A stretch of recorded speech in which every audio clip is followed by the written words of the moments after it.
να λογοδοτήσω σε κάποιον γιατί να κοιμηθείς πιο ώρα 9 νύχτα. The story of my life. Ναι, ακριβώς, καλά, εσύ επήρες σε άλλα επίπεδα.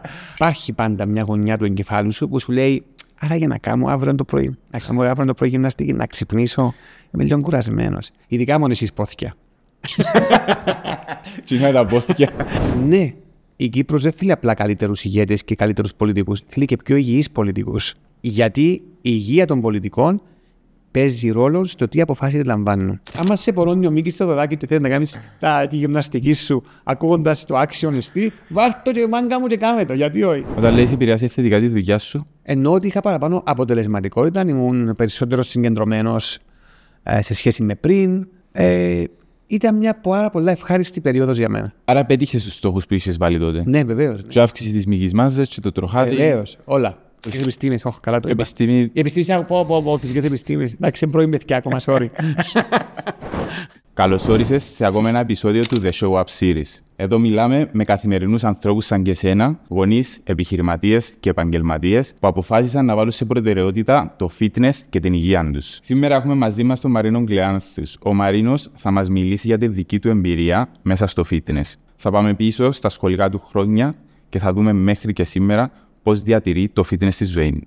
Ο Μαρίνος είναι πατέρας, είναι σύζυγος και συμμετέχει ενεργά στα κοινά και τρέχει τη δική του επιχείρηση ως δικηγόρος. Μαρίνο μου, καλώς όρισες στο podcast. Στέφανε μου, χαρά μου και σε ευχαριστώ πολύ για την πρόσκληση, φίλε μου. Παρακαλώ, με τα χαράς. Σήμερα θέλω να δούμε, πριν να μιλήσουμε για το fitness, πριν να μπούμε να δούμε την ιστορία σου για το fitness, σίγουρα είσαι γνωστός στον κόσμο, αλλά κάνουμε μας μια μικρή εισαγωγή για το ποιος είναι ο Μαρίνος, τι κάνει, με τι ασχολείται. Εντάξει, ήδη έβαλες τρία χαρακτηριστικά που όντως είναι αληθή. Δηλαδή, είμαι πατέρας 2 παιδιών, έχουμε και ένα σκυλάκι και 2 γατάκια επίσης, είμαι παντρεμένος, είμαι δικηγόρος, έχω το δικό μου γραφείο που ασχολείται με θέματα εξειδικευμένα καινοτομίας και διανοητικής ιδιοκτησίας, δηλαδή, από το 2013, το IP Cyprus, για το Intellectual Property Cyprus, και ασχολούμαι με τα κοινά, με την έννοια ότι ήμουν δημοτικός σύμβουλος από το 2011 μέχρι πέρσι στις Αγλαντζάς. Είμαι αντιπρόεδρος ενός κόμματος, της ΔΥΠΑ, και προσπαθώ να είμαι ενεργός πολίτης. Nice, πολύ ωραία. Και σήμερα το θέμα μας είναι το fitness. Ναι. Πώς όλα αυτά μπορούν να συνδεθούν με το fitness, θα είναι ο στόχος να ανακαλύψουμε σήμερα. Αλλά ας πάμε λίγο πίσω. Ποια είναι η εμπειρία του Μαρίνου από παιδική ηλικία σχετικά με τη γυμναστική? Μπορεί να πάμε όσο πίσω χρειάζεται ή όσο εσύ θέλεις. Ναι, κοίταξε, θα σου πω ότι σίγουρα οι πρώτες μου εμπειρίες που μπορώ να ανατρέξω δεν ήταν, ας πούμε, ευχάριστες ή δεν ήταν ενθουσιώδεις. Δηλαδή, εντάξει, εγώ είμαι γέννημα του 82, της δεκαετίας του 80, άρα αυτά που θα πω αντικατοπτρίζουν ίσως τα άτομα της δικής μου της γενιάς, όπου όταν πηγαίναμε στο δημοτικό, στο μάθημα της γυμναστικής, πολύ απλά μας έδιναν μια μάπα και μας έλεγαν παίξετε ποδόσφαιρο. Λέω γιατί ελπίζω να μην είναι έτσι τα πράγματα σήμερα, γι' αυτό είναι το θέμα της ηλικίας και της γενιάς. Τώρα, για άτομα τα οποία δεν είναι των ομαδικών αθλημάτων, όπως ήμουν εγώ και κάποιοι φίλοι τότε θυμούμε του σχολείου, ήταν μια βαρετή ώρα που πολλά απλά είτε καθόμασταν κάτω και βλέπαμε τους συμμαθητές μας που παίζαν ποδόσφαιρο, είτε πολλά απλά δεν ασχολούμασταν ή παίζαμε πορτάριδες ή άμυνα για μέσα στον πορτάρι. Δηλαδή δεν ήταν κάτι το ιδιαίτερα exciting.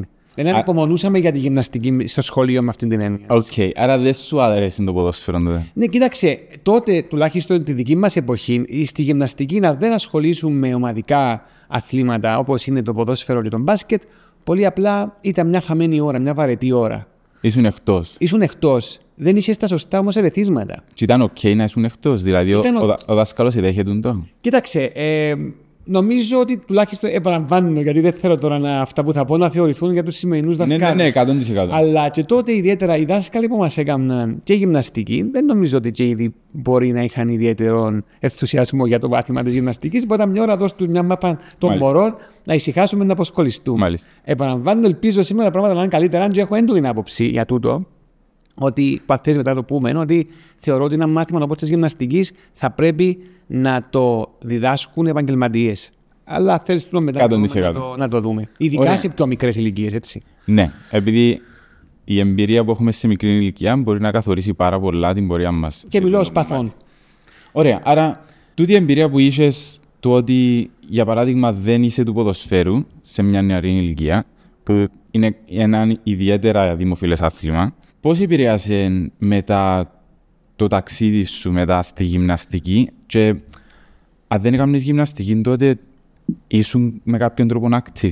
Να σου πω ότι για να σου συνεχίσω την κουβέντα που λέμε πριν για το δημοτικό, αυτό που συνέχισε μετά στο γυμνάσιο ήταν επίσης και στο λύκειο σε έναν βαθμό. Μπορώ να πω ότι ήταν επίσης λάθος. Mm-hmm. Διότι εκεί ξαφνικά εγώ που ήμουν ένας μαθητής του Α ή του 19-20 αν θέλεις, αλλά δεν ήμουν των ομαδικών αθλημάτων, είχα μπροστά μου ξαφνικά βρέθηκα στο γυμνάσιο να βρεθώ με έναν καθηγητή που μπορούσε να σου πει: κοίταξε να δεις, εν ξέρεις να παίζεις μπάσκετ, γιατί να σου βάλω Α. Okay. Εν ξέρεις να παίζεις μάπα, γιατί να σου βάλω Α. Και τούτον μου δημιούργησε τότε σε εκείνη την ηλικία μια απέχθεια προς το μάθημα της γυμναστικής, ότι πολλά απλά δεν ήμουν του μπάσκετ και της μάπας. Wow. Ερώτηση. Ναι. Διδάσκα σας πώς να παίξετε? Όχι, ακριβώς δεν είναι το απαράδεκτο. Okay. Ότι στα πλαίσια του ότι ξαφνικά σήμερα πρέπει να κάνουμε μια αξιολόγηση, ήταν ότι τώρα εσύ δεν ξέρεις να κάνεις σκάλα, δεν ξέρεις να παίζεις μπάσκετ, άρα για μένα δεν είσαι άριστος. Το οποίο νομίζω ότι και εσύ ως επαγγελματίας γυμναστής μπορείς να αντιληφθείς αν ήταν σωστή ή λαθασμένη προσέγγιση. Μετά όμως στο Λύκειο, για να σου συνεχίσω, όταν είχαμε, επειδή ήμουν στο κλασικό, άρα ήμασταν πιο λίγα αγόρια, άρα στο μάθημα της γυμναστικής είχαμε περισσότερη παρακολούθηση. Και εκεί είδα ότι κάναμε και άλλα πράγματα εκτός που τα ομαδικά, τα οποία πλέον ως αγόρι έφηβος είδα ότι στείναν μου και σώμα. Ειδικά στην ηλικία είδα ότι κοίταξε, υπάρχει και τούτη πλευρά της γυμναστικής, που αν το αξιοποιήσω σωστά εν καλόν, πρόσεξε. Ως έφηβος βλέπεις μόνο την εικόνα, δεν βλέπεις και την ουσία. Ωραία. Μετά πλησιάζοντας και το στρατό, που κάποιοι αρχίσαν και συζητούν ότι πρέπει να είμαστε σε καλή φυσική κατάσταση, διότι εντάξει, να πάμε στρατό, υπήρχε το άγχος.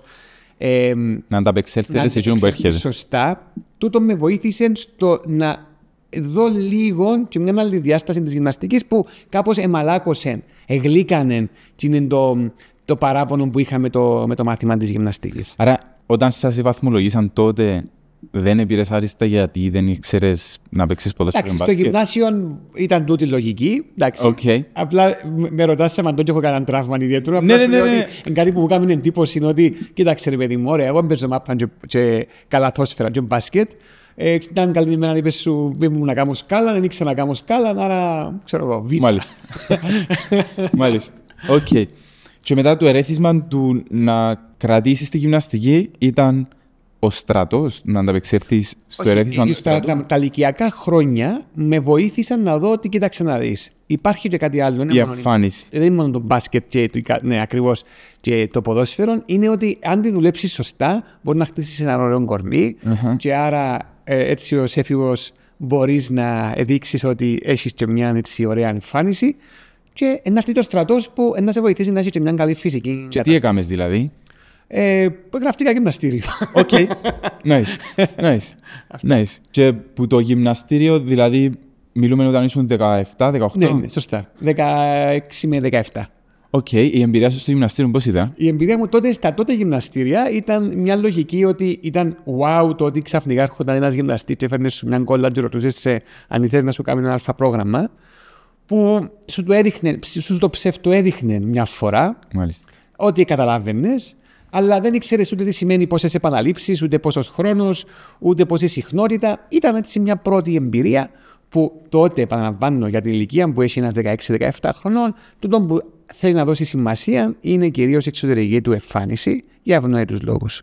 Η εξωτερική εμφάνιση ήταν ξεκάθαρα για σένα ή επήγαζε και λίγο με την κοινωνία? Ήταν κάτι σαν τρέντ? Τότε ήσουν ένας έφηβος που ήθελες να έχεις παραπάνω αυτοεκτίμηση και ένιωθες ότι έχεις παραπάνω επιτυχία με τις κοπέλες.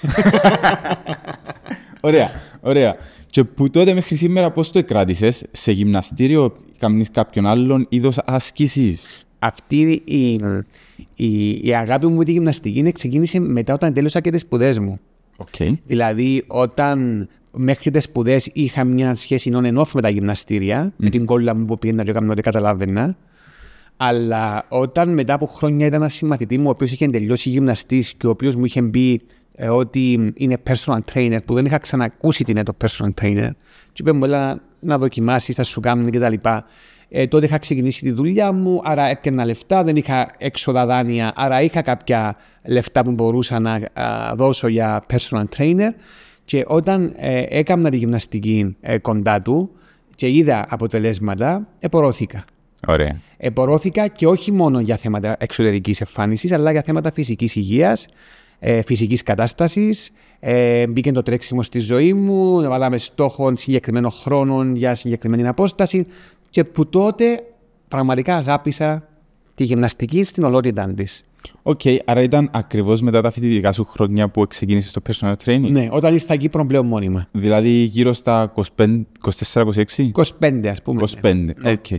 Άρα στα 25 σου έζησες την εμπειρία του personal training και έζησες άμεσα και καθοδηγημένα το πώς μπορείς να βελτιώσεις τη φυσική σου κατάσταση. Σωστό. Τι άλλαξε σε σχέση με πριν που ήταν πιο loose η κατάσταση? Κοίταξε, εντυπωσιάστηκα, διότι είχα πλέον πρόγραμμα, είχα σημασία, είχα κάποιον άνθρωπο να με παρακολουθά σε σημείο στην αρχή περίεργων, αν δεν είσαι μαθημένος. Ήταν κάτι πρωτόγνωρο για την εποχή anyway. Ναι, διότι κοίταξε, ερχόταν και μου έλεγαν, εντάξει, εκτός που η εισαγωγή που το κάνει κάθε γυμναστήριο, είτε έχεις personal training είτε όχι, τις μετρήσεις σου είναι λογικό, αλλά μετά να σου πει με βάση το στόχο σου. Πρέπει να κάνουμε το πρόγραμμα, θα είναι για 6 εβδομάδες. Θα είναι στην αρχή αυτές οι επαναλήψεις με αυτά τα κιλά. Μετά θέλουμε να βάλουμε, μετά θέλουμε να κάνουμε περισσότερες επαναλήψεις. Είχε μια δομή. Αυστηρό στο ότι πρέπει να ακολουθώ το πρόγραμμα, ότι δεν δικαιούμαι να κάνουμε αδικαιολόγητες απουσίες, ότι έχουμε μετρήσιμα αποτελέσματα. Ότι ο χρόνος είναι διάλειμμα. Μην μου ξεκινάς να μου μιλάς για μάπα μπάλε για το τι έκαμε χτες τη νύχτα. Αν έχουμε 30 δευτερόλεπτα διάλειμμα, πρέπει να το τηρήσουμε. Πάρα πολύ σημαντικό. Και τότε πραγματικά αντιλήφθηκα πόσο σπουδαία επιστήμη είναι η γυμναστική, οι φυσικές επιστήμες. Όντως. Φυσικές επιστήμες, όχι καλά το είπα. Επιστήμη... Οι επιστήμες, φυσικές επιστήμες. Εντάξει, είναι πρώην παιδιά ακόμα, sorry. Οκ. Οπότε, τι ωφελεί είδες άμεσα ή μακροπρόθεσμα μέσα από τη γυμναστική? Πρώτα είδα ότι είχα ένα στόχο συγκεκριμένο που άρχισα να τον υλοποιώ, να είμαι κοντά. Ποιος ήταν ο στόχος τότε? Για παράδειγμα, να αυξήσει η μυϊκής μάζας. Ναι. Ανέφερες κάτι για τροχάδια με στόχο? Ναι, βεβαίως. Είχαμε βάλει στόχο, το είχαμε καταφέρει να τρέξω 5 χιλιόμετρα σε κάτω από 20 λεπτά. Πολλά σπουδαίων. Είχα παραπάνω αντοχές. Και μάλιστα τότε έκανα το personal training στο διάλειμμα της δουλειάς. Δηλαδή είχαμε διάλειμμα 1 με 3, οπότε θυμώ είχα οργανώσει πλήρως τη ζωή μου να ξυπνώ το πρωί, να ξέρω τι θα πάρω για ενδιάμεσο, να ξέρω να κάνω τη γυμναστική μου στο διάλειμμα μου. Άρα μετά πρέπει να έχω κάτι έτοιμο να φάω, κάτι υγιεινό, να μην είναι μπελάρα. Υπήρχε μια δομή με μετρήσιμα αποτελέσματα και αξιοπιστία. Άρα πέτυχες τους στόχους που είχες βάλει τότε? Ναι, βεβαίως. Ναι. Και αύξηση της μυϊκής μάζας και το τροχάδι. Βεβαίως, όλα. Τέλεια. Και στην καθημερινότητα σου τι άλλαγες πρόσεξες? Πρόσεξα ότι είχα παραπάνω ενέργεια. Πρόσεξα ότι ήμουν πιο καλός στη δουλειά μου, ήμουν πιο καλός στις κοινωνικές μου σχέσεις. Επηρεάζει πάρα πολλά την ψυχολογία και την απόδοση μου στη δουλειά. Ένιωθα πάρα πολλά ωραία εγώ. Δεν είχα καθόλου ανασφάλειες για διάφορα θέματα. Το που καμιά φορά ξυπνά κάποιος και λέει: σήμερα νιώθω. Ένιωθες όμορφα. Ένιωθες πολλά πιο όμορφα. Όταν λέει επηρεάζει θετικά τη δουλειά σου? Εννοώ ότι είχα παραπάνω αποτελεσματικότητα, ήμουν περισσότερο συγκεντρωμένος σε σχέση με πριν. Ήταν μια πάρα πολλά ευχάριστη περίοδος για μένα. Πολλά ωραία. Ναι. Πολλά ωραία. Και πώς είναι διέρχησε? Ήσουν τυπικός που τότε μέχρι σήμερα? Πώς πάει? Λοιπόν, τότε λοιπόν ήμουν με τον καλό μου φίλο και συμμαθητή που τώρα είναι στο εξωτερικό. Ο Άδωνης ο Αγγελίδης που μου έκανε το personal training. Ο οποίος Άδωνης, θέλω να το πω, για να μας βλέπει καλά να γράψει σχόλιο κάτω στο βίντεο. Ο Άδωνης και εκείνου του άλλαξε δραματικά τη ζωή του γυμναστική, γιατί πρέπει να πω ότι στο δημοτικό ο Άδωνης ήταν ένα παιδί το οποίο ήταν ένα καλόβολο μωρό, το οποίο κάποιος θα μπορούσε να πει ότι μπορεί να ήταν και ακοινώνητος. Και μετά, δεν ξέρω κάποιον λόγο, αλλά μου είπε ότι η γυμναστική τον βοήθησε να αλλάξει, να γίνει πολλά πιο κοινωνικός, να είναι εξωστρεφής. Και σήμερα είναι ελίτες στον τομέα του στην Αγγλία ο Άδωνης. Στο Πιλάτες. Όσοι είστε Αγγλία, Λονδίνο και θέλετε Πιλάτες, Άδωνης Αγγελίδης. Λοιπόν, αλλά τότε λοιπόν έκανα για 5-6 χρόνια personal training με τον Άδωνη. Μετά ξαναπήγα για σπουδές στο εξωτερικό, όπου εκεί ο Άδωνης ήταν καλά, μου έκανε πρόγραμμα με την κόλλα μου όμως και έκανα τις ασκήσεις μου στο γυμναστήριο. Προσπαθούσα να είμαι πιο τυπικός, τότε είχε ξεκινήσει και η τεχνολογία να είναι λίγο πιο σε τα θέματα πιο πλούσια σε υλικό. Άρα μπορούσα εύκολα μια άσκηση να δω και online διάφορες τρόπους που μπορώ να την κάνω. Και μετά όταν ήρθα Κύπρο και ξεκίνησα δουλειά, μιλάς πάνω αλλαγές και τα λοιπά, ο Νενόφ ξαφνικά μπήκα στη ζωή μου και ο Στέφανος Μαλάης, ο οποίος με βοήθησε και ο Στέφανος για μια σημαντική περίοδο της ζωής μου. Με ξανάβαλε μέσα στο looking to personal training, γιατί είχα αντιληφθεί ότι πλέον ξέρεις, όταν κάποιος ξεκινήσει, Στέφανα, όπως την άποψη σου, personal training, μετά δύσκολα μπορεί να συνεχίσει ίσως χωρίς τη σωστή καθοδήγηση. Από ποια άποψη? Κοίταξε, εμένα σαν χαρακτήρας νιώθω ότι ένας personal training με βοηθά σε πάρα πολλά θέματα. Όπως? Στο να σίγουρα να κάνω τις ασκήσεις μου, να γυμνάζομαι τις φορές που πρέπει. Στη συνέπεια βασικά. Στη συνέπεια. Ωραία. Στη συνέπεια τη συχνότητα. Δεύτερον, ότι όταν με βοηθά να βλέπω τα αποτελέσματα ή αποτελέσματα που δεν βλέπω εγώ, μου δείχνει ότι ορίστε, με τις επαναλήψεις, ορίστε τώρα έχεις καλύτερα αποτελέσματα, έχεις καλύτερες αντοχές. Άρα, ναι. Έχεις ένα ψήρι που πάνω σου και αντιλαμβάνεται. Ναι, και μια ενθάρρυνση. Άρα, εσύ μπήκες σε μια φάση της ζωής μου που είχα αντιληφθεί ότι εγώ μόνος μου με τα γυμναστήρια και με τις κόλλες δεν μπορώ. Ήταν και το COVID όπου είχα ένα μικρό χώρο στο σπίτι που είχα καταφέρει να κάνω σαν μικρό γυμναστήριο. Οπότε με βοήθησες, δεδομένου ότι πλέον είχα και 2 παιδιά, άρα είχα τις δυσκολίες του ελεύθερου χρόνου και των μετακινήσεων. Με βοήθησες με τα δεδομένα μου να πετύχω τα αποτελέσματα μου που ήθελα. Τι σε έκαμε να πεις ότι πρέπει να το ξαναβάλεις στη ζωή σου? Καθαρά για λόγους υγείας. Προκύψε κάποιο θέμα υγείας, δηλαδή, ή προνοητικά? Να σου πω. Είχε προκύψει πίεση, αρτηριακή πίεση.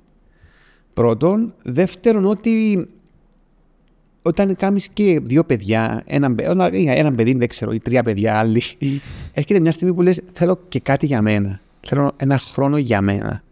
Θέλω να κάνω κάτι που να με βοηθά και να νιώθω πιο καλά εγώ και να νιώθω ότι δεν έχω παρατήσει τον εαυτό μου και για να είμαι και πιο καλός και να είμαι πιο σωστός. Ειδικά όταν έχεις και την ανάμνηση που είχα εγώ, τη θετική ανάμνηση της γυμναστικής, δεν θυμάσαι το.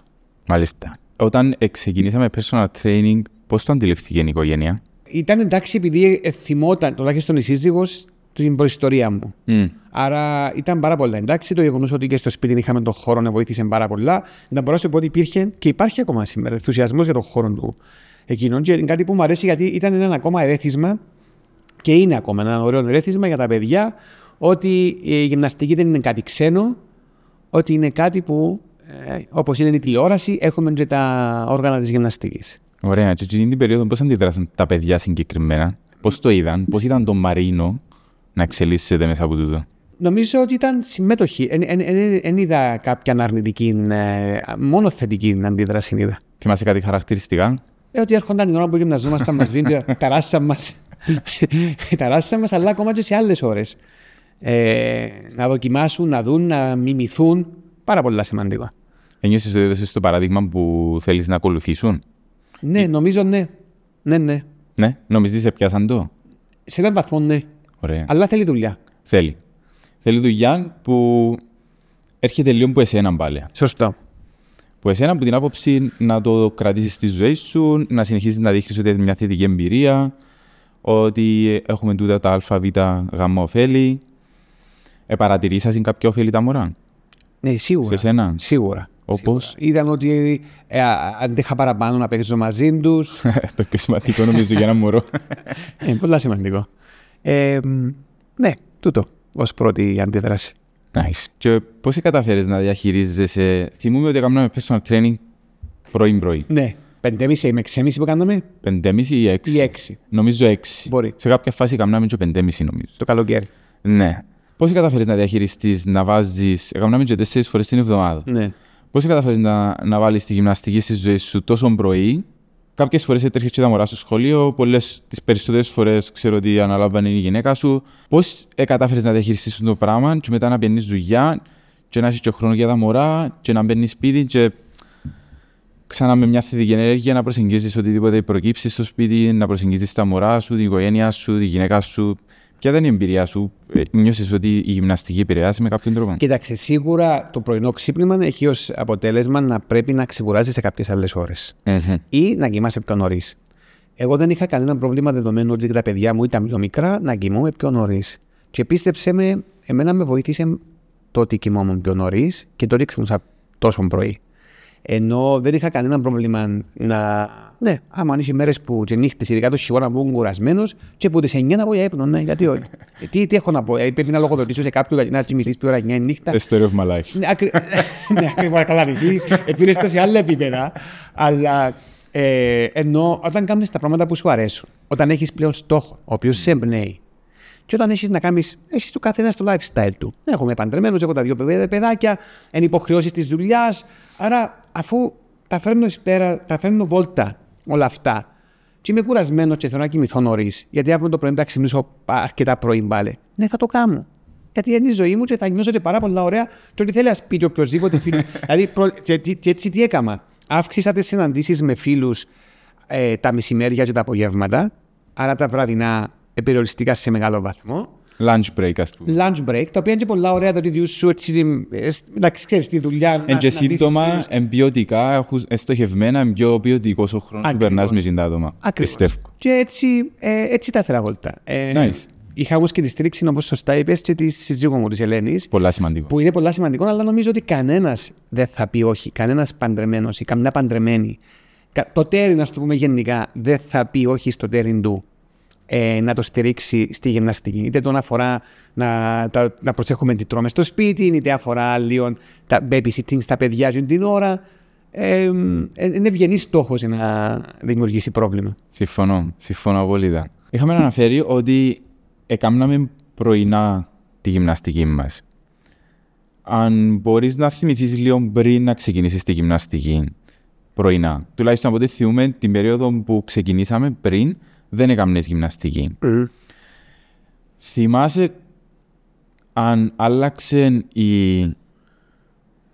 η παραγωγικότητα σου, η ενέργεια σου μετά από τη γυμναστική, ενώ μετά από κάθε session είχες κάποια που δεν θα οφέρει της άσκησης? Ναι, σίγουρα. Όταν έκανα το πρωί τη γυμναστική, μετά ήμουν ρουκέτα στη δουλειά. Ρουκέτα, δηλαδή μια μηχανή πολυβόλο. Άρα, που τούτη την άποψη, και η ψυχολογία μου ήταν πάρα πολλά όμορφη, πολλά καλή. Δηλαδή, νιώθω ότι ξέρεις πιο πίσω. Έχεις μια διάβγεια, νομίζω. Έχεις μια διάβγεια και έχεις έναν ενθουσιασμό, δηλαδή στα όρια του. Έχεις κάτι ήπια. Ναι, ήπια γυμναστική, πολλά απλά. Έχει τον ενθουσιασμό ότι τέλειωσε. Και ξέρεις, κακά τα ψέματα. Όσα χρόνια για γυμνάζεσαι, ό,τι ασκήσεις και αν κάνεις, ναι, υπάρχει πάντα μια γωνιά του εγκεφάλου σου που σου λέει. Άρα για να κάνω αύριο το πρωί. Να κάνω αύριο το πρωί γυμναστική, να ξυπνήσω. Είμαι λίγο κουρασμένος. Ειδικά μόνο εσείς πόθηκια. Τι είναι τα πόθηκια. Λοιπόν, οπότε τότε η Δευτέρα έκανα τη γυμναστική μου. Πολλά ωραία, έφερε μια μέρα. Τέλεια, πήγα καλά. Ή οκ. Ξέρεις. Πώς διαχειρίζεσαι εκείνον το διαβολάκι μέσα σου που λέει. Είναι ανάγκη να ξυπνήσεις τώρα, γύριζες πλευρό με τη γυναίκα σου. Πρώτα πρέπει να το αναγνωρίσεις το διαβολάκι. Διότι αν δεν το αναγνωρίσεις, θα συνεχίσει να μεγαλώνει. Πρέπει να το αντιμετωπίσεις, πρέπει να το δεις το διαβολάκι. Άρα είτε να το. Θα το δεις κατάματα και θα το πεις, μάγκα, είσαι εκτός. Αύριο θα ξυπνήσω το πρωί και θα κάνω γυμναστική μου. Μάλιστα. Και μάλιστα αν είσαι πολλά πιο πορωμένος, μπορείς. Εντάξει, τώρα ο καθένας έχει τα tips του, Στέφανη. Σίγουρα. Ας πούμε, κάποιοι έχουν τα παπούτσια τα διαφορετικά που να βάλουν, τη στολή που να βάλουν. Κάποιοι έχουν τη μουσική. Αν είσαι στο χώρο σου που να κάνεις τη γυμναστική, τη μουσική που να βάλουν. Και εγώ θυμάσαι τάρα σας, γιατί είσαι πρωινά που βάλαμε και Μίκη Θεοδωράκη, να είναι καλά και η γειτονιά που μας άντεχε. Αλλά ναι, άμα σε πορώνει ο Μίκη Θεοδωράκη και θέλει να κάνεις τη γυμναστική σου ακούγοντας το action εστί, βάρ' το και μάγκα μου και κάμε το. Γιατί όχι. Τι να σε πορώνει, τι να υποχωρήσει. Από Μίκη Θεοδωράκη σε David Guetta. Και ποιος άλλος ήταν? Άρμιν Βαν Μπιούρεν. Που πήγες και άκουσες την εμπειρία που μου σχεδίζεσαι να κάνεις. Και όταν ξεκίνησες τη γυμναστική, ένιωθες καθόλου ότι θυσίαζες χρόνο που την οικογένεια τη δουλειά σου ή ήταν ακριβώς το αντίθετο? Εντάξει, για να είμαι ειλικρινής, ανάλογα με την ώρα, ίσως κάποια πρωινά που ήταν λίγο δύσκολα, διότι έπρεπε τα μωρά να πας σχολείο, άρα το να μην νιώθουν ότι εγώ κατά κάποιον τρόπο είμαι χαλαρός ακόμα, κάνω τη γυμναστική μου, δημιουργούσε κάποιες δυσκολίες. Εντάξει, τούτο όμως είναι κάτι το οποίο. Μάνετζα από και Ναι. μπορείς να το διδάξεις. Ναι. Τότε επέλεξα να κάνω εκείνη την ώρα γυμναστική, είναι ακριβώς για να μην στερώ από τα παιδιά χρόνων, τα απογεύματα που είτε με τα φροντιστήρια τους, είτε με τις άλλες μας ασχολίες. Άρα δεν νιώθω ότι, όχι, αντίθετα, μόνο με βοήθησε. Και από τη δουλειά. Επίσης βοήθησε πάρα πολλά στη δουλειά. Διότι, όπως είπα, πήγαινα ρουκέτα. Ήδη ήξερα. Φυσικά τούτον μου δημιουργούσε έναν άγχος κάποιες φορές. Θα το πω και τούτο. Να με φωτίσουμε μόνο. Δηλαδή, κάποιες φορές όταν έβλεπα ξύπνησα τόσο πρωί για να κάνω τη γυμναστική μου. Και δυστυχώς έμπαινα στα email μου να δω, ώσπου να ξεκινήσω τη γυμναστική μου, τι πρέπει να κάνω. Και ένιωθω ότι έχω τούτα όλα τα pending πράγματα. Καμιά φορά ένιωθω ότι τελειώνω με τη γυμναστική και να πάω γραφείο. Και ας ήταν και 8 παρά ήμουν γραφείο, και πήγαινα πιο νωρίς από ό,τι θα πήγαινα κανονικά, αλλά ένιωθα ότι το άγχος το. Ξέρω το, ένιωθα το έντονα συνδεσμένο. Ένιωθα το. Ήξερα ότι η Μαρίνα σήμερα είναι στα emails. Είναι συνδεδεμένος άμεσα με την Κίνα. Που όμως πάλι καλά που είχα το. Ακριβώς όμως γι' αυτό με βόλεψε ο personal trainer. Διότι αν ξυπνούσα το πρωί και έβλεπα την πίεση στη δουλειά, τότε θα πήγαινα μίζερα στη δουλειά, θα έκανα τα μισά από ό,τι έκανα και δεν θα ήμουν και καλά. Ενώ το ότι είχα σε εσένα με βοηθούσε να κάνω τη γυμναστική μου και να πάω σαν ρουκέτα να κάνω τη δουλειά μου. Άρα βοηθήσε πολλά στη συνέπεια ότι είχες κάποιον να σε περιμένει ουσιαστικά. Σίγουρα. Ενδιαφέρον. Και σήμερα πώς πάει το ταξί σου στο fitness, κάνεις κάποιες ασκήσεις? Λοιπόν, πέρα από ότι έκοψα το personal training, διότι σε κάποια στιγμή, πέρσι συγκεκριμένα, είχα ένα lifestyle το οποίο εκ των πραγμάτων δεν μπορούσα να το αποτρέψω, διότι έπρεπε να έχω κάποια βράδια είτε συγκεντρώσεις, είτε εκδηλώσεις, είτε. Έχω στόχο μου να επανέλθω στο personal training. Δεν θέλω όμως, ώσπου να επανέλθω, δεν μου φκένει να χαθώ από το fitness. Οπότε προσπαθώ να είμαι active καθημερινά. Ούτως άλλως το σκυλάκι μου δεν με αφήνει να μην είμαι active. Άρα νομίζω ότι καθημερινά με βάση το ρολόι, το application της Apple, περπατώ ή τρέχω 10 χιλιόμετρα την ημέρα. Wow. Και ταυτόχρονα έχω μια άλλη ωραία συνήθεια που ξεκίνησα από τα χρόνια ίσως που κάναμε μαζί στην γυμναστική, είναι ότι κάθε Σάββατο πάμε και κάνουμε το κολύμπι μας χειμώνα καλοκαίρι. Έχει 2 χρόνια που κάνουμε, είμαστε χειμερινοί κολυμπητές, γραμμένοι κιόλας, όχι απλά. Είμαστε μέλη των χειμερινών κολυμπητών στο Μακέντζι. Είμαστε μια ωραία παρέα που πάμε κάθε Σάββατο. Πάλι πρωινό ξύπνημα, δηλαδή 5:30 το πρωί είμαστε γάσιποι, 6 ώρα είμαστε στη θάλασσα, 6 με 7 κολυμπούμε, κάνουμε τα μπάνια μας και μετά πίνουμε τον καφέ μας, τρώμε τη χαλουμωτή μας στη ζεστή και ερχόμαστε. Είναι κάτι το οποίο με βοηθά, είναι και εκείνο, με βοηθά πολλά και στη ψυχολογία μου, είναι ευγενές, παίζεις με τα όρια σου. Ναι. Πολλά challenging, ειδικά Δεκέμβρη, Φεβράρι, Μάρτι. Φεβράρι-Μάρτι είναι οι πιο δύσκολοι μήνες, όμως είναι καταπληκτική εμπειρία. Πώς είναι να αντέχεις μέσα στη θάλασσα, Γιώργο? Εξαρτάται. Κοίταξε, ναι, εξαρτάται. Το θέμα είναι να ακούσεις το κορμί σου επίσης. Δεν πρέπει να κάνεις κάτι απλά για να πεις ότι «Ίστορε να πω». Δηλαδή, αν κάποια πρωινά, το είναι και δύσκολη ώρα μας όπως σου είπα, αν κάποια πρωινά νιώθεις ότι μετά από 2 λεπτά θέλεις να βγεις βέβαιως. Με τα χίλια. Ναι. Ακολούθησα μερικές φορές, ξέρω τι είναι εμπειρία. Βεβαίως και κάποιες φορές ήταν πολλά ευπρόσδεκτη και πολλά καλή συγκυρία που ήρθες.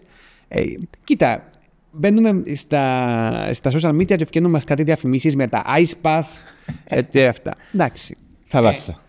Το καλύτερο. Θάλασσα. Καλύτερο, ακριβώς.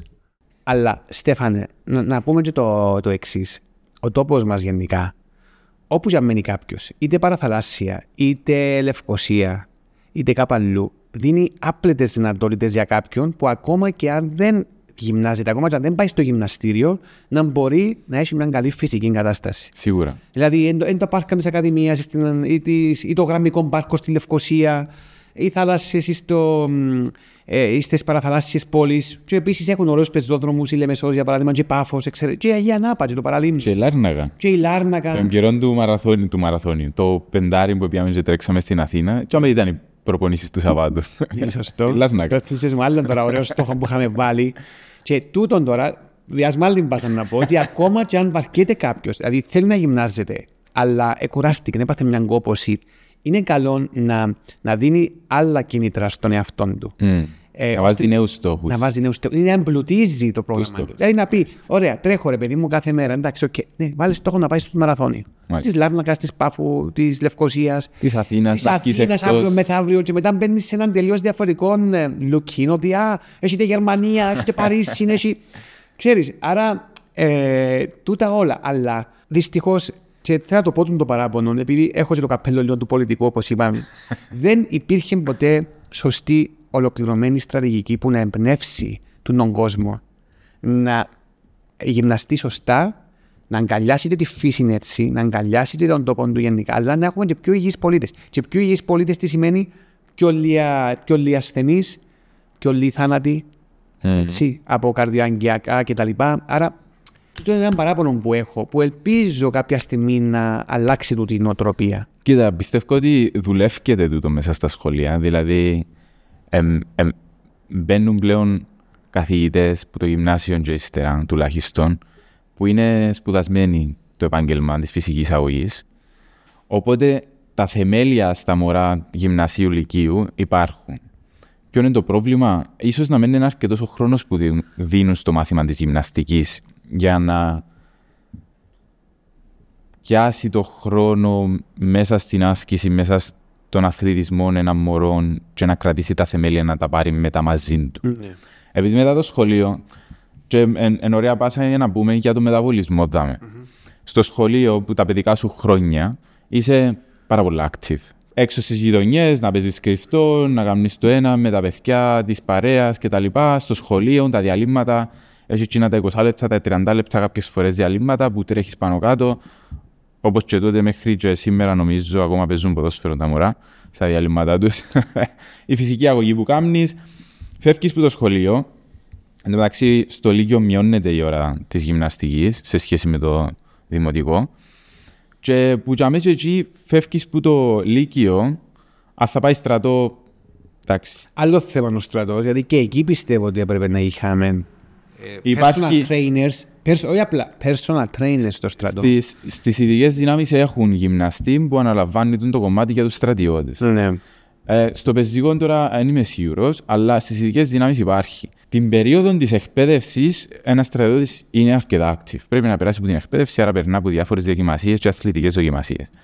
Τι είναι ok. Μετά τους υπόλοιπους μήνες τι κάνουν, λίγο πολλά όλοι ξέρουμε. Οι κακές συνήθειες, οι πιο πολλές ξεκινούν που είχαμε τσιγάρο, ποτό, επειδή έχεις την ανάγκη να βγεις με την παρέα σου τώρα που να είσαι έξω, να βγεις το ποτό σου, να χαλαρώσεις λίγο παραπάνω, να ξενυχτήσεις. Άστα να πάνε. Μετά το στρατό ή τέλος πάντων την περίοδο που είσαι φοιτητής, αν δεν πιάσεις τα θεμέλια από το σχολείο να κρατήσεις την άσκηση στη ζωή σου, ξεκινάει η καθιστική ζωή. Που είσαι υποχρεωτικά, ξέρω εγώ, 2-40 λεπτά την εβδομάδα γυμναστικής που το σχολείο, αν δεν το κράτησες που μόνος σου, full καθιστική ζωή. Το μόνο που έχεις να κάνεις είναι το περπάτημα, ξέρω εγώ. Και που το πανεπιστήμιο που άτε είσαι στο μάθημα, ξέρω εγώ, ανάλογα και τι σπουδάζεις, που 3 ώρες μέχρι και 12 ώρες, ξέρω εγώ, για τους γιατρούς, για παράδειγμα, ξεκινά μια καθιστική ζωή μετά, που το επάγγελμα μπορεί να πιάσει. Άρα, 8 ώρα και 12 ώρα είναι το καθημερινό του πολίτη να δουλεύει με τον τρόπο. Και έρχεται ο κόσμος με έναν παράπονο ότι χαλάσει ο μεταβολισμός μου, με έναν παράπονο ότι δουλεύει όπως παλιά και πρέπει να φταίει η ηλικία. Το τι θέλουμε να αντιληφθούμε δαμέ δεν είναι η ηλικία ούτε ο μεταβολισμός. Έχει να κάνει με τη φυσική δραστηριότητα που έχεις μέσα στην ημέρα σου, την άσκηση και τις συνήθειες που ακολουθείς. Δηλαδή, για που ήσουν active κάθε μέρα και τρέχεις πάνω κάτω, ξεκινείς και μειώνεται σταδιακά και μετά τα 25-30 έτη ξεκινάς να χάνεις 1% της μυϊκής σου μάζας κάθε χρόνο. Άρα δεν φροντίσεις για τούτο, φαντάσου που είσαι στα 70 σου. Και όπως είπα, είναι η φυσική δραστηριότητα που καθορίζει το πόσο καλά δουλεύει ο μεταβολισμός σου. Αν τον αφήσεις, να σε αφήσει. Δυστυχώς η μυϊκή μάζα δεν αποθηκεύεται όπως το λίπος. Το λίπος αποθηκεύεται, αν πάμε λίγο πίσω στα παλιά χρόνια, που κυνηγούσαμε για να φάμε, κυνηγούσαμε για να επιβιώσουμε, τρέχαμε και σκοτώναμε ζώα για να φάμε κτλ. Ήμασταν κυριολεκτικά, για παράδειγμα, όπως τα γιοντάρικια. Σκοτώναν, τρώαν, μπορεί να μην είσαι κανείς για μέρες ώσπου να ξαναφάουν. Οπότε, τι το λίπος που αποθηκεύεται που το μεγάλο γεύμα που είχα χρειάζεται για να τους δώσει ενέργεια. Μέχρι το επόμενο κυνήγι, μέχρι το επόμενο φαγητό. Σήμερα ο σύγχρονος άνθρωπος έχει το φαγητό στο σπίτι του, στην υπεραγορά. Ανά πάσα στιγμή, ακόμα και στο περίπτερο. Ανά πάσα στιγμή απλά είναι να πάω να πιάσω κάτι που το ψυγείο και να τραφώ, να φάω, να πιω. Και με την καθιστική ζωή που κάνουμε, το φαγητό αποθηκεύεται. Επειδή δεν είμαστε τόσο δραστήριοι όσο τότε. Άρα δεν έχουμε τη γυμναστική, ξέρουμε πολύ καλά ότι είναι να καταλήξει να αποθηκευτεί ως λίπος. Η μυϊκή μάζα είναι ένας ενεργός ιστός, άρα αν δεν το εξασκήσω, αν δεν του δώσω το ερέθισμα του σώματος, να του πω ότι θα με πρακτήσει μυϊκή μάζα, συντήρα μου το, επειδή γυμνάζουμε, επειδή τρέφουμε με έναν υγιεινό τρόπο ή με γεύματα πλούσια σε πρωτεΐνη, για παράδειγμα, ακόμα και με υδατάνθρακα χρειάζεται, δεν θα μπορέσει να τη διατηρήσει τη μυϊκή μάζα. Και γι' αυτό δεν έχει να κάνει με τον μεταβολισμό τον ίδιο, έχει να κάνει με τις συνήθειες μας και πώς διαχειριζόμαστε την καθημερινότητά μας, τη φυσική μας δραστηριότητα και τούτα όλα. Ναι, έχεις δίκιο. Υπάρχουν πάρα πολλές προκλήσεις σήμερα. Είπες πριν ότι οι μικροί τώρα στα διαλύματα τρέχουν inactive. Φοβούμαι ως γονιός 2 μωρών 9 και 7 χρονών ότι η τεχνολογία πλέον τους έχει κάνει να κινούνται στο ελάχιστο. Ισχύει. Και τούτο είναι ακόμα μια μεγάλη πρόκληση που θα πρέπει και πάλι η παιδεία να αντιμετωπίσει. Που ξέρουν οι ειδικοί πλέον ότι τα πιτσιρίκια με τα τάπλετ είναι όλη μέρα κάθονται και παίζουν, είναι ακόμα ένας επιπρόσθετος λόγος γιατί θα πρέπει να υπάρχει σωστή εκπαίδευση από επαγγελματίες γυμναστές από τα παιδικά χρόνια. Είναι άλλες προκλήσεις που, ναι, πόση ζάχαρη καταναλώνουμε καθημερινά, η ζάχαρη είναι παντού, πόσα επεξεργασμένα τρόφιμα καταναλώνουμε καθημερινά είναι παντού. Πολλές οι προκλήσεις. Και θέλουμε να έχουμε υγιείς πολίτες, θέλουμε να φτάνουμε και τα 90%. Εχθές προχτές έβλεπα, δεν ξέρω αν το είδες, ήταν η παρέλαση στην Κίνα που πιάνει μεγάλοι ηγέτες. Και πιάσαν κάτι στιγμιότυπα να περπατά ο πρόεδρος της Κίνας δίπλα από το Πούτιν της Ρωσίας και να μιλούν. Δεν ήξεραν ότι τους πιάνουν τα μικρόφωνα. Και λέει ο Πούτιν, τώρα μπορεί να ζήσουμε δηλαδή ως τα 120. Λέει του, τι εννοεί, λέει το πρόεδρος της Κίνας. Ναι, λέει του, με η τεχνολογία υπάρχει είναι τόσο καλή πλέον η τεχνολογία που πλέον με τις μεταμοσχεύσεις των οργάνων μπορεί να πάμε στα 120. Άρα, αφού η ανθρωπότητα φτάνει ως τσάμε, εγώ λέω, ναι, γιατί υπάρχει μια στιγμή που θα φτάσουμε τα 120 ή τα 130 να είναι το normal. Άρα, γιατί αφήνουμε τον εαυτό μας να βρίσκει τις εύκολες λύσεις με τα ανθυγιεινά φαγητά, με τις κακές συνήθειες και όχι μόνο. Στο χέρι μας είναι εννοώ. Με τις σύντομες απολαύσεις. Με τις σύντομες απολαύσεις που στο τέλος πάλι σε καθιστούν αδρανή βασικά. Ναι, εν έχεις εκείνον τον οδηγό να ζήσεις, εκείνον το γιατί. Και σκέφτομαι, Στέφαν, σήμερα πόσον της εκατόν του πληθυσμού πάει γυμναστική στη Κύπρου, ξέρουμε? Πόσον της εκατόν, 15-20%?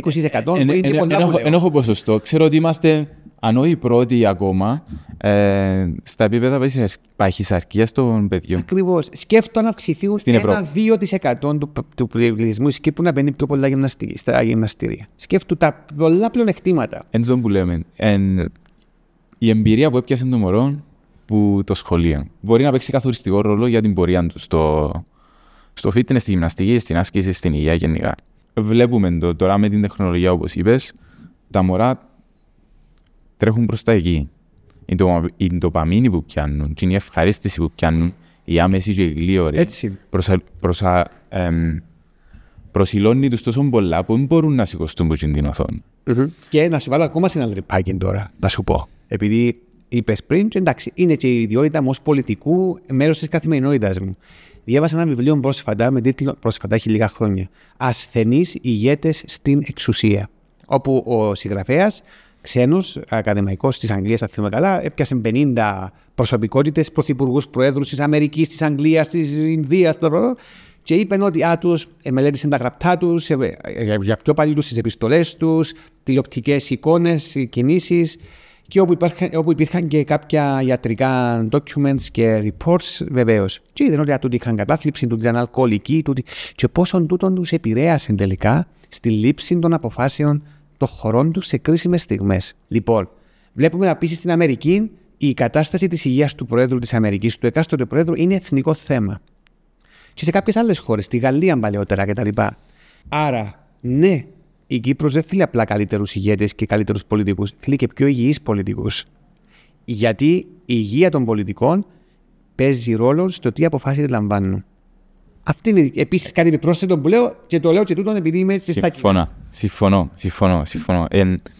Εν το ίδιο και με τους γονείς. Το παράδειγμα που δίνεις στα παιδιά σου εν εξίσου σημαντικό το παράδειγμα που δίνει ένας πολιτικός.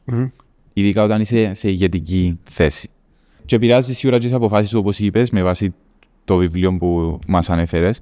Και πιστεύω ότι αν ο άνθρωπος ο ίδιος, ο ηγέτης τούτος, είναι ήδη μέσα στο κομμάτι της άσκησης και της υγείας, να το προωθήσει κιόλας.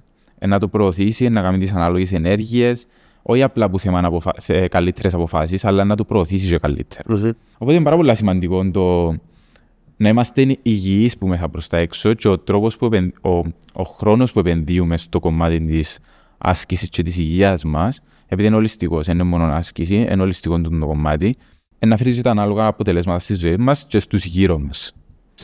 Ωραία. Ο Μαρίνος σήμερα τι συμβουλές έχει να δώσει μέσα από την δική του πορεία, μέσα από τη δική του εμπειρία στο fitness, στην άσκηση, το πώς λαμβάνει ο ίδιος τούτον το κομμάτι? Ότι είναι σημαντικό ο κάθε ένας να δει τα δεδομένα του και να εντάξει μια άσκηση.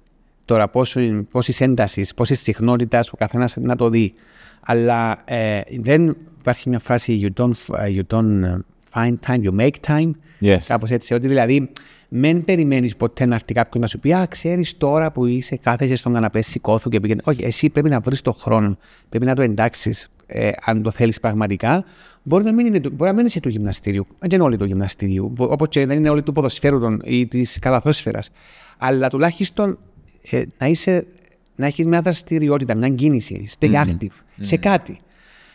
Δηλαδή, έχεις ας πούμε το σκύλο σου, του αρέσει το τρέξιμο, βρες έναν χώρο που μπορείς να τρέχεις μαζί με το σκύλο σου καθημερινά. Είναι κάτι το οποίο παρά να μην κάνεις τίποτα, είναι κάτι χρήσιμο. Ή με τα παιδιά, προσπάθησε να βάλεις με κάποιες ασκησούλες που μπορείς να κάνεις στο σπίτι μαζί με τα παιδιά. Θα δεις κάποια βελτίωση σε σένα.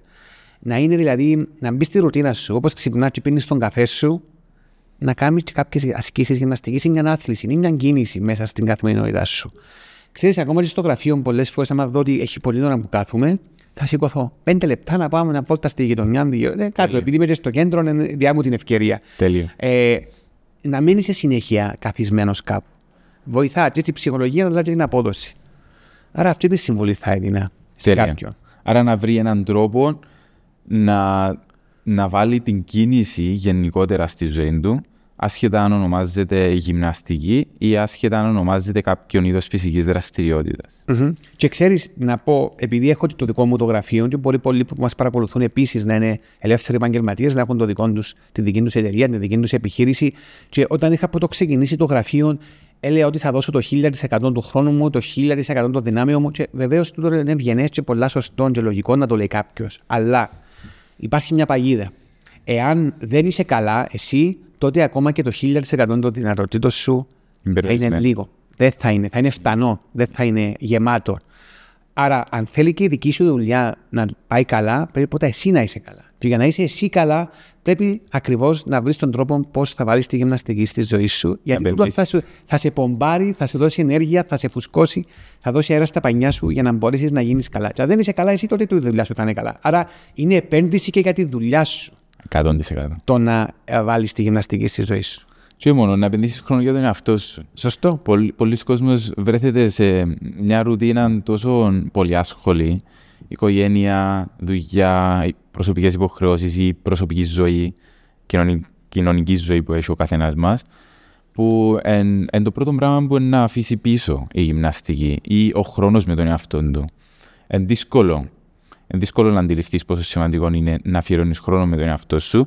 Και η άσκηση είναι έναν είδος, αν θέλει, μπορεί να το προσεγγίσει κάποιος, το να αφιερώσω χρόνο με τον εαυτό μου. Έτσι τα 20 λεπτά ρε κουμπάρε, να κάνω 20 λεπτά mobility, να κάνω 20 λεπτά τροχάδι, να κάνω 20 λεπτά γυμναστική, οτιδήποτε. Έτσι τα 20 λεπτά μπορούν να καθορίσουν πάρα πολλά πράγματα μέσα στην ημέρα σου και μακροπρόθεσμα στη ζωή σου. Έτσι είναι. Πολλά ωραία συμβουλή. Θεωρείς ότι τούτη η σταθερή συνήθεια που κράτησες με το τροχάδι και το κολύμπι Εν ο τρόπος σου να μείνεις συνδεδεμένος με το fitness. Σίγουρα. Δηλαδή, έναν συνδετικός κρίκος στο να πεις ότι λόγω τούτου να ξαναξεκινήσω τη γυμναστική πιο εντατικά. Στέφανε, κοίτα, σίγουρα είναι πολύ σημαντικό να κάνεις γυμναστική όχι με τα κίνητρα τα αρχικά που λέγαμε στην αρχή, ότι να έχω ένα σώμα και να με βλέπουν μια κορίτσια, να ξέρεις, που ένας έφηβος είναι λογικό να τέσεις στο μυαλό του ένας πιο νέος, αλλά για να έχεις μια καλή φυσική κατάσταση. Μάλιστα. Όταν λοιπόν μεγαλώνεις, γιατί εγώ είμαι άνω των 40, άρα αντιλαμβάνεσαι ότι είμαι 43, δεν ξέρω ότι ούτε γέρος είμαι, ούτε όμως είμαι ο νέος ο Μαρίνος. Μαρίνο μου, δεν σου φαίνεται καν. Λοιπόν, έλα. Όταν όσο μεγαλώνεις και έχεις και ευθύνες οικογενειακές, έχεις παιδιά, μπαίνεις σε έναν τρυπάκι, είναι ότι πρέπει να προσέχεις ακόμα, ή θα πρέπει να μπεις σε έναν τρυπάκι, ότι πρέπει να προσέχεις ακόμα πιο πολύ τη φυσική σου κατάσταση, γιατί θέλεις να γεράσεις και να δεις τα παιδιά σου να μεγαλώνουν. Έχεις ακόμα έναν λόγο να δουλέψεις πάνω σε τούτο. Ακριβώς. Τέλει. Άρα, ακόμα και αν δεν μπορεί να έχεις το personal trainer που είχες μέχρι πέρσι, είναι δικαιολογία να κάθεσαι στον καναπέ. Προσπάθα να έχεις κάτι άλλο. Και το κάνω εγώ τώρα τη στιγμή, μέχρι ακριβώς να δώσω ξανά τη σκητάλη που οι συνθήκες θα το επιτρέψουν, που να πω ότι θα αφιερώνω κάθε μέρα τούντες ώρες ή τούν την ώρα με έναν personal trainer στο σπίτι να κάνω. Άρα, το κάτι είναι πολλά παραπάνω παρά το τίποτε. 100%. Και εν τούτο, να έχω με κάποιον τρόπο να κρατήσω κάτι στη ζωή μου, έστω και αν οι συνθήκες μου το επιτρέπουν να το κάνω στον τέλειο βαθμό, να κρατήσω την άσκηση, να κρατήσω την κίνηση στη ζωή μου, γιατί είναι ένας συνδετικός κρίκος που να μπορέσω να πιαστώ για να μπορέσω να ξεκινήσω το τέλειο σενάριο στο μυαλό μου να πάσα στιγμή. Ναι, και η δεκαετία 40 με 50 είναι κρίσιμη. Διότι αν αφαιθώ και κάνω μια τζουλιαντώση, και μετά έρθω στα 50-55 μου να θυμηθώ ότι αν μη κακονεύω και κανέναν καρδιακό επεισόδιο, είναι πιο δύσκολη κατάσταση. Άρα είναι και τούτον οργό το χωράφι μου για τα χρόνια που μεγαλώνω, ώστε να έχω μια πιο καλή φυσική κατάσταση. Επένδυση στη μακροζωία και στην υγεία. Έτσι. 100%. Τέλεια. Μαρίνο μου, σε ευχαριστώ που μοιραστήκες την ιστορία σου μαζί μας, το πώς επέρασες τούτα τα χρόνια στο κομμάτι του fitness, πώς το κράτησες στη ζωή σου, πώς το διατηρείς. Το θέμα της φυσικής σου κατάστασης. Πώς σου φάνηκε η συζήτησή μας? Πάρα πολύ όμορφη, είπαμε ωραία πράγματα. Πολλά από τούτα κουβεντιάζαμε τα κάθε πρωί, που ήταν ακόμα ένας ωραίος λόγος να ξυπνήσω το πρωί για να κάνω τη γυμναστική. Γιατί μοιράζεσαι ωραίες σκέψεις μαζί με φίλους. Και επίσης είναι ένα κομμάτι που είναι σημαντικό για κάποιον που να αποφασίσει, ειδικά να έχει personal trainer και η χημεία που να έχει με τον άνθρωπο. Για το τι θα συζητά μαζί του, για το τι θα λέει, για τους στόχους. Δηλαδή, και τούτα είναι μια καθημερινή επικοινωνία. Η γυμναστική είναι τούτη. Επικοινωνία ανάμεσα στα άλλα. Πολλές φορές επικοινωνία με τον εαυτό σου, για το αν θα φτάσεις στα όρια σου, αν θα ξεπεράσεις τα όρια σου. Στέφανε μου, σε ευχαριστώ πάρα πολύ για όλη την προσπάθεια που κάνεις και για την έμπνευση που δίνεις μέσα από τις αναρτήσεις σου στον κόσμο που σε παρακολουθεί με το show up movement, το οποίο είναι πάρα πολύ σημαντικό, γιατί ακριβώς you need to show up. Και αν εμφανιστείς, έκαμε εσύ ένα πολύ σημαντικό βήμα. Και μετά ότι κάνεις στην άθληση σου, φτάνει να είσαι παρόνομος, θα κάνεις την προσπάθεια. Ακριβώς τούτο. Και η δική σου εμπειρία έδειξε μας τούτο. Ουσιαστικά, ακόμα και αν υπήρχε μια κακή πρώτη εικόνα της άσκησης, της άθλησης τότε στο σχολείο, δεν ήταν δικαιολογία στο να το αφήσω ή τουλάχιστον με κάποιον τρόπο ο Μαρίνος ήβρε το παραθυράκι για να πιαστεί από κάπου αλλού και να κρατήσει τη γυμναστική στη ζωή του. Και με τον τρόπο βλέπουμε ότι ακόμα και αν δεν υπάρχουν τέλειες συνθήκες, με κάποιον τρόπο μπορώ να κρατήσω τη γυμναστική, την άσκηση στη ζωή μου και το μόνο που έχω να κάνω είναι να εμφανίζομαι για τον εαυτό μου, γιατί που για μένα χτίζω αυτοπεποίθηση, χτίζω συνέπεια. Σωστό. Και η γυμναστική είναι πολύ σοβαρή υπόθεση, γι' αυτό και χρειάζεται σωστό επαγγελματία. Και το θα το περάσω σαν μήνυμα. Δεν είναι απλά πάμε για μετρικά μου, ή είπε μου ο κουμπάρος μου, ο φίλος μου, ή ξέρω εγώ, επειδή ξέρει ως ασκήσεις, ξέρω κι εγώ. Είναι πολύ σοβαρή υπόθεση για τον κάθε ένα, για την υγεία του καθενός, και άρα θα πρέπει να τη λαμβάνει σοβαρά υπόψη με ποιος συνεργάζεται, πού πάει και τι κάνει. Φίλε μου, σε ευχαριστώ. Να είσαι καλά. Εγώ, Μαρίνο μου, να είσαι καλά. Με το επεισόδιο έδειξαμε ότι δεν χρειάζεται να υπάρχει μια τελεία στιγμή. Χρειάζεται απλά να ξεκινήσουμε να εμφανιζόμαστε για τον εαυτό μας, γιατί χτίζουμε μια συνέπεια, μια αυτοεκτίμηση και κάτι πολύ όμορφο, αυτοπεποίθηση. Μέχρι το επόμενο επεισόδιο μπορείτε να μας βρείτε στο YouTube, στο Spotify και στο Apple Podcast.